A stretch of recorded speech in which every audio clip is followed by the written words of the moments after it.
कक्षा 9वीं के हिंदी शिक्षण में आप सभी का स्वागत है। आज की अपनी इस कक्षा में हम हमारा जो क्षितिज पुस्तक का काव्य खंड है, इस काव्य खंड का 9वां पाठ कबीरदास जी हमने पिछली कक्षाओं में पूर्ण किया। आज जो हम पाठ पढ़ने जा रहे हैं उसका नाम है वाक। इसका अगर हम हिंदी अर्थ में बात करें तो इसको बात कहते हैं। पाठ 10वां है हमारा ये, और इसकी कवयित्री है कश्मीर की प्रसिद्ध कवयित्री लल दत्त जी। लल दत्त जी का जन्म 1320 ईस्वी में, इनकी मृत्यु 1391 ईस्वी में हुई। यह हमारे काव्य खंड का 10वां पाठ है।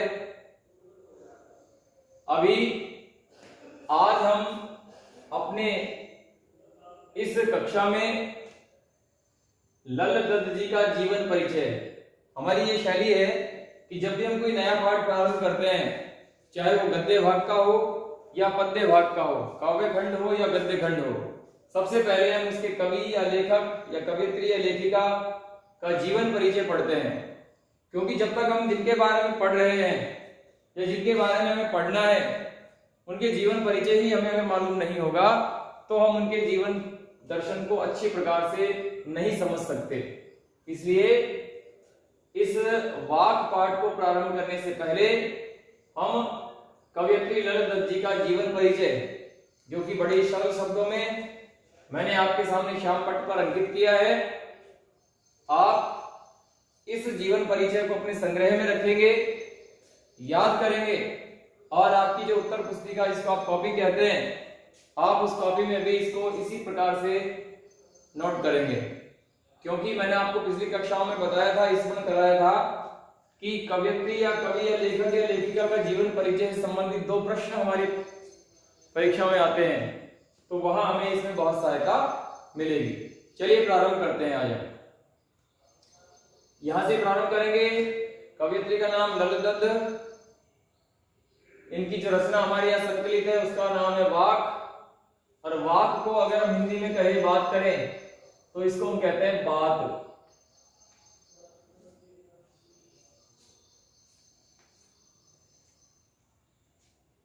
पहला बिंदु हमारा है कि लल दत्त जो थी वो कश्मीरी भाषा की लोकप्रिय संत कवि थी। जैसे हमारे हिंदी भाषा के कबीरदास जी हैं, तुलसीदास जी हैं, मीराबाई है, गुरु नानक जी हैं, रैदास जी हैं, रसखान जी, रहीम जी हैं, उसी प्रकार से जो लल दत्त थी वो कश्मीरी भाषा की लोकप्रिय संत थी। वहां इन्हें संत की तरह पूजा जाता था। दूसरा बिंदु, इनका जन्म 1320 ईस्वी के लगभग हुआ था। अब देखिए एक विशेष बात यहां पर, अब लगभग हुआ था का अर्थ है कि ये प्रमाणिक नहीं है। माना जाता है, ऐसा अनुमान लगाया जाता है कि लल दत्त जी का जन्म जो है वो 1320 ईस्वी में या 1320 ईस्वी के आसपास हुआ था, प्रमाणिक नहीं है। तीसरा बिंदु, इनका जन्म कश्मीर के पांपोर जिले के सिमपुरा गांव में हुआ था। लल दत्त जी का जन्म कश्मीर के पांपोर जिले के सिमपुरा गांव में हुआ था। चौथा बिंदु है, इनके अन्य नाम। कश्मीर में लोग प्यार से, स्नेह से, आदर से, सम्मान से लल दत्त जी को लल्लेश्वरी, लला, लल योगेश्वरी और लला रिफा के नाम से भी पुकारते थे, या इन नामों से भी इनको जाना जाता है। अगला बिंदु, इनकी मृत्यु सन 1391 के आसपास हुई थी। अब आसपास होने का मतलब क्या है? लगभग और आसपास। कि ये भी माना जाता है कि इनकी मृत्यु कब हुई थी? 1391 ईस्वी के आसपास हुई थी, लेकिन इसका कोई प्रमाण नहीं है कि 1391 में हुई है या 1390 में हुई है या 1392 में हुई है। इसका कोई प्रमाण इनके पास आज तक इतिहास में नहीं है। अगला बिंदु, लल दत्त की काव्य शैली को वाक कहा जाता है। लल दत्त ने जो अपनी बातें कही, कश्मीरी भाषा में जो बातें कही, वो सारी बातें जो है उनको कश्मीरी भाषा में क्या कहा जाता है? वाक कहा जाता है। कश्मीरी भाषा में वाक कहा जाता है, हिंदी भाषा में बात कहा जाता है। इन्होंने तो मूल रूप से कश्मीरी भाषा में ही लिखी वाकों को, लेकिन हमारी जो पाठ्य पुस्तक में जो वाक संकलित है वो हिंदी भाषा में संकलित है। अगला बिंदु, इन्होंने धार्मिक आडंबरों का विरोध किया था। लल दत्त जी ने, इस प्रकार कबीरदास जी ने धार्मिक आडंबरों का विरोध किया, उसी प्रकार लल दत्त जी ने भी धार्मिक आडंबरों, बाह्य आडंबरों, दिखावा का विरोध किया था।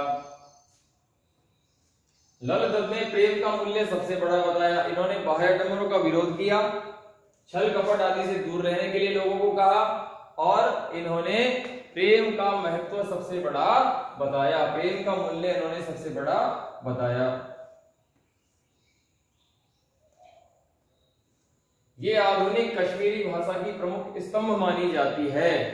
जिस प्रकार से हमारे छायावाद के 4 स्तंभ हैं, प्रयोगवाद के स्तंभ हैं, इसी प्रकार से लल दत्त जी जो थी वो कश्मीरी भाषा का प्रमुख स्तंभ, अर्थात कश्मीरी भाषा उनके बिना अधूरी है, ऐसा हम कह सकते हैं। कश्मीरी भाषा की प्रमुख स्तंभ मानी जाती है।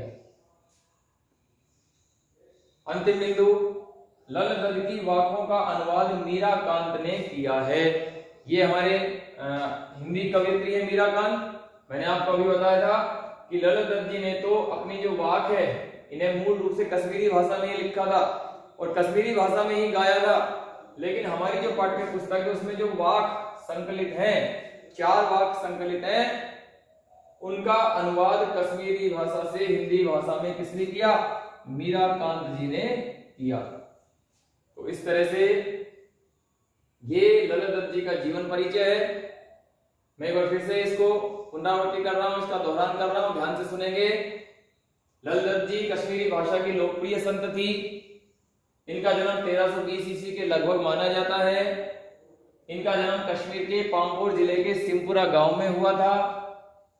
इनके अन्य नाम है लल्लेश्वरी, लला, लल योगेश्वरी, लला रिफा आदि। इनकी मृत्यु सन 1391 ईस्वी के आसपास हुई थी। लल दत्त की काव्य शैली को वाक कहा जाता है। इन्होंने धार्मिक बाह्यडंबरों का विरोध किया और प्रेम के महत्व को सबसे बड़ा बताया। ये आधुनिक कश्मीरी भाषा का प्रमुख स्तंभ मानी जाती है और इसके साथ साथ ही जो वाक हमारी पाठ्य पुस्तक में बात के रूप में संकलित है उनका कश्मीरी भाषा से अनुवाद मीराकांत जी ने किया, जो कि हमारी पाठ्य पुस्तक में संकलित है। तो इस तरह से आप इस परिचय को अपने संग्रह में रखेंगे, ध्यान से पढ़ेंगे, समझेंगे। और जिस चैनल पर आप इस कक्षा को पढ़ रहे हैं, देख रहे हैं, उसका नाम है मिश्रा हिंदी क्लासेस। आप इस चैनल को लाइक करें, सब्सक्राइब करें और ज्यादा से ज्यादा शेयर करें, जिससे कि और सभी को इसका फायदा और लाभ मिल सके। इसी के साथ जय हिंद, जय भारत।